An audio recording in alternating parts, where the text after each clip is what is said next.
मुख्य ट्रस्टी भारतीय news agency और संपादक स्वदेशी इंक्रेडिबल द्विभाषी अखबार।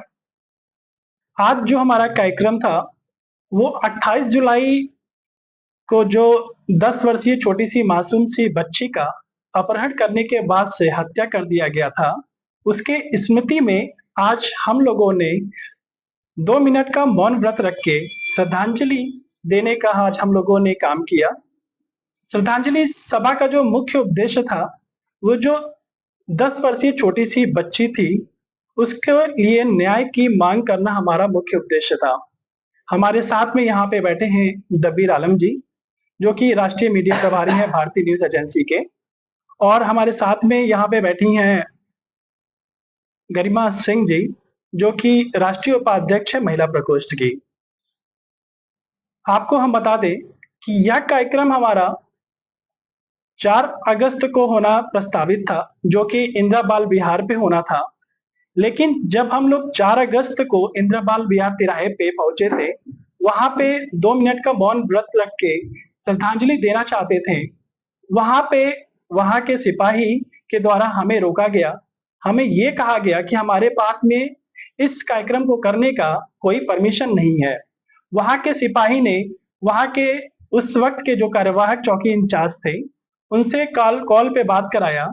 कॉल पे बात कराने के बाद से उनका कहना था कि थाने कैंट से अगर आप एक कॉल करवा देंगे तो हम आपको यहाँ पे करने में पूरी सहायता करेंगे। उनके कहे अनुसार हम लोगों ने सीओ कैंट के पास में सीओजी नंबर पे कॉल किया। कॉल की सारी जानकारी अभी जिन जिन नंबरों पे कॉल किया गया था, अभी आप लोग को वीडियो के फॉर्मेट में दे दिया जाएगा। सीओ कैंट के पास में जब हम लोगों ने कॉल किया, तो कॉल करने के बाद से उनका कहना था कि हमारे पास में कोई इंफॉर्मेशन ऐसी नहीं आई है कि आप लोग को श्रद्धांजलि सभा करना है।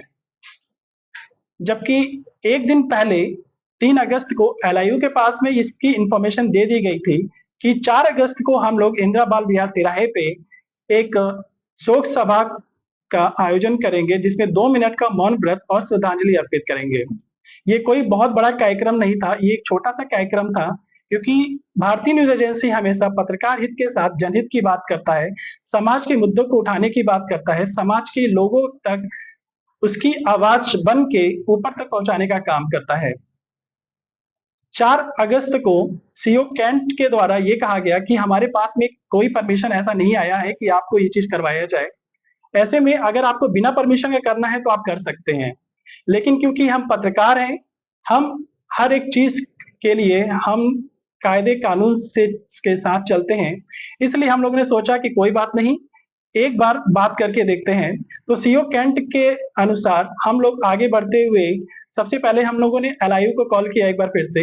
एलआईयू के कॉल करने के बाद से उनका कहना था कि हमारा काम होता है सिर्फ इंफॉर्मेशन देना, तो हमने इंफॉर्मेशन दे दिया था, लेकिन आप क्या करिए कि आप एडीएम से बात करिए। हम लोगों ने फिर एडीएम के पास में कॉल किया, सिटी एडीएम के पास में। सिटी एडीएम का कहना था कि उस दिन राज्यपाल आई हुई थी गोरखपुर में, तो इंस्टेंट वो परमिशन नहीं दे सकते थे। उनका कहना था कि आप जो है एसपी सिटी से बात करिए। हमने एसपी सिटी से बात किया। एसपी सिटी का कहना था कि हमारे पास में ऐसी कोई इंफॉर्मेशन नहीं है, इसलिए आप थोड़ा सा इंतजार करिए, मैं चेक करता हूँ। हम लोगों ने उनका इंतजार किया, कॉल का इंतजार किया कि उनका कॉल आएगा, लेकिन कॉल नहीं आया। आधे घंटे बाद हम लोगों ने पुनः कॉल किया, लेकिन आधे घंटे बाद भी उनका सेम रिस्पॉन्स था, अभी हम चेक करके बताते हैं। उस दिन फिर शांतिपूर्ण तरीके से हम लोगों ने कार्यक्रम को स्थगित कर दिया, ये सोच के कि इसका जो परमिशन का जो प्रावधान होता है, जो तरीका होता है, उसको एक बार फॉलो किया जाए। 5 अगस्त को हम लोग एडीएम कार्यालय पे गए। वहां पे जाने के बाद से प्रारूप लेने के बाद से प्रारूप भरा हम लोगों ने, और वहां से प्रारूप करने के बाद से ये प्रारूप है उसका जो हम लोगों ने एडीएम कार्यालय से हम लोगों ने लिया। बनने के बाद से एडीएम कार्यालय से ये सत्यापित होते हुए ये सिटी एसपी तक गया। सिटी एसपी के पास हम लोग लेके गए। वहां पे सिटी एसपी का जो वीआईपी सेल था, वहां पे इसकी कॉपी दिया गया, इसको दिया गया। वहां देने के बाद से वहां हमें ये बताया गया कि थाने कैंट में आप जाइएगा, 2 घंटे बाद आपको आपका लेटर या एनओसी आपको वहां से मिल जाएगा। जब हम लोग 2 घंटे बाद थाने कैंट पे गए, तब तक वहां पे लेटर नहीं आया हुआ था। उसके बाद से पुनः एक बार हम लोग एसपी सिटी के पास गए। वहां पे जाने के बाद से उनका ये कहना था कि डाकिया जो है वो शाम को लेके जाता है लेटर, इसलिए आप लोग अगले दिन जाके एक बार थाने कैंट पे जाके वहां से आप लोग प्राप्त कर लीजिएगा। अगले दिन पुनः 5 तारीख को 6 अगस्त को हम लोग एक बार थाने कैंट गए। वहां गए तो हमें ये बताया गया कि वहां पे ये लेटर तो आ चुका था, लेकिन वहां पे हमें एक और फॉर्म दिया गया। उस फॉर्म पे ये कहा गया कि इस फॉर्म को भरने के बाद से आप जो है इंदिरा बाल विहार चौकी पे जाइए। वहां पे इंदिरा बाल विहार चौकी पे एसआई आशुतोष कश्यप जी होंगे, उनका आख्या इस पे मेंशन होगा। फिर उसके बाद से हम लोग इंदिरा बाल विहार तिराहे पे गए। समय था 1 बजे। 1 बजे से लेके 1:30 बजे तक हम लोग इंदिरा बाल विहार तिराहे पे थे।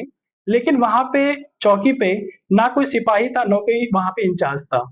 ऐसे में हम लोग वहां पे आधे घंटे इंतजार करने के बाद से वहां से हम लोग पुनः हम लोग अपने अपने स्थान पे हम लोग अपने अपने स्थान पे चले गए।